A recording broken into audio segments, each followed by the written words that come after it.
Hey everybody, so this is the second iteration of a video that I previously made about the press out rule and why I think it should be abolished.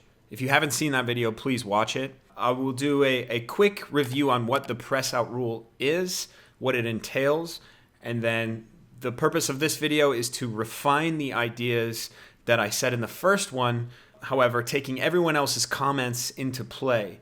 Because I think there was a lot of misunderstanding here, and I want to be very, very clear. So in the rules, it's written under 2.5, which is incorrect movements. So incorrect movements for all lifts, 2.51.4. Finishing with a press out defined as continuing the extension of the arms after the athlete has reached the lowest point of his or her position in the squat or split for both the snatch and the jerk. There are split snatches. People don't still do them, but it's legal. There's also squat jerking, as we've seen from guys like Liu Xiaojun. And then 2.5 and then 1.5, that iteration is bending and extending the elbows during the recovery. So that's how it's written. And the way that we now see it is a couple of things. First off, let me just put this out there. The press out rule is a bit of a misnomer.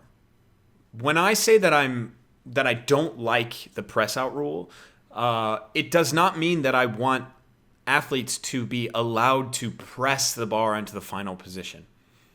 Because even if they are allowed to, it will never be more advantageous than reaching a full lockout position from the shoulder position to the catch. Meaning, it does not give you an advantage to press the bar into its final position. But what we see now is that if the lifter struggles at all, the psychology of the judge changes.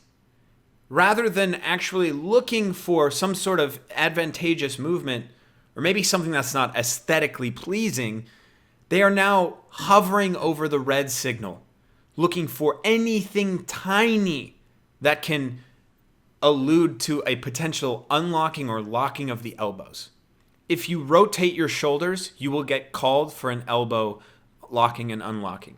If you struggle at all, you will be called, you'll likely be called if you struggle in the recovery portion. So for those of you who don't understand, in the snatch, the recovery is actually standing up from settling the bar in the bottom of a squat. The recovery in the jerk is after you have split, the bar is settled, now you have to bring your feet back to a neutral position. Those are called recoveries. And typically, that is where you are going to see the press out calls. Now, if you struggle at all, the jury will be hovering over that red.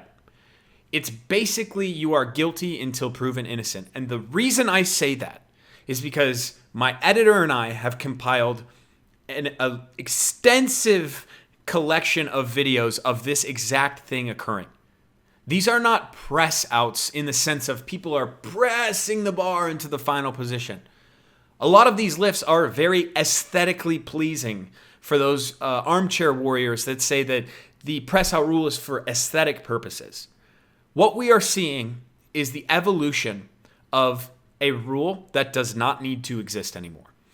We are seeing And the reason why we need to get rid of this rule entirely is because this evolution, this poor judgment that we're seeing, whether it's from the 3 judges or the 5 additional jury members, 8 people, what we're seeing is the evolution of this. This is endemic of the rule itself.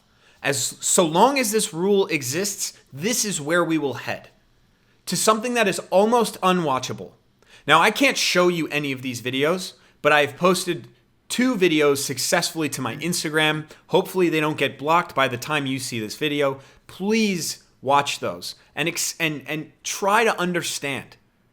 We're seeing multiple lifts be overturned after 3 white lights.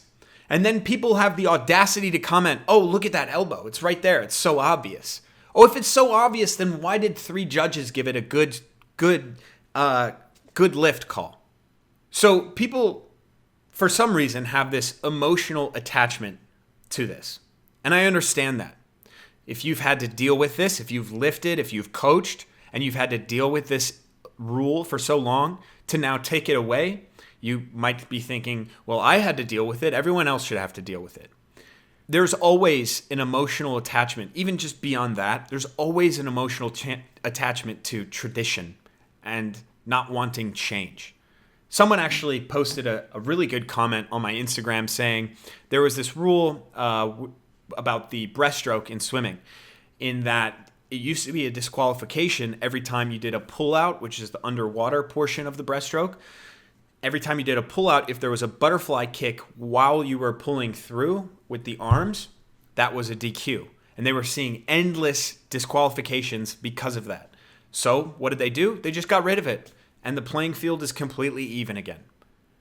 That rule was arbitrary in nature. People couldn't tell if they were butterfly kicking or was an innate movement of the athlete. It's the same thing here. This rule is arbitrary, and we are latching onto it as if if we take it away, it's going to ruin something. The only real reason I'm so staunchly against this and just so sure of myself is because I have a compilation of all of these lifts. If I didn't have this video proof just sitting here and I can't show you, I have those 2 on Instagram, you can check. But if I didn't have that, I wouldn't be so sure of myself. Yes, we could get rid of the jury. But what would happen if the 3 judges made a bad call? What would happen then? However, rarely do you see the jury ever vote on the side of the athlete. We could get rid of the jury. We could also say any time that the elbows are locked initially, everything after that is fair game. Again, we have too much judgment. All of this is to save a rule for what? If you want to make a change to the rule, you're telling me that the rule is so valuable, and I just don't see it. I do not see it. And for those of you who think, well, it has incredible value, it's so important, prove it to me. I can keep collecting endless videos of this rule not working. So that's it for this video. I hope that clarifies some things. Please check out my Instagram. Please go to my Reddit, Zach Tellender. We can discuss these things a little bit more.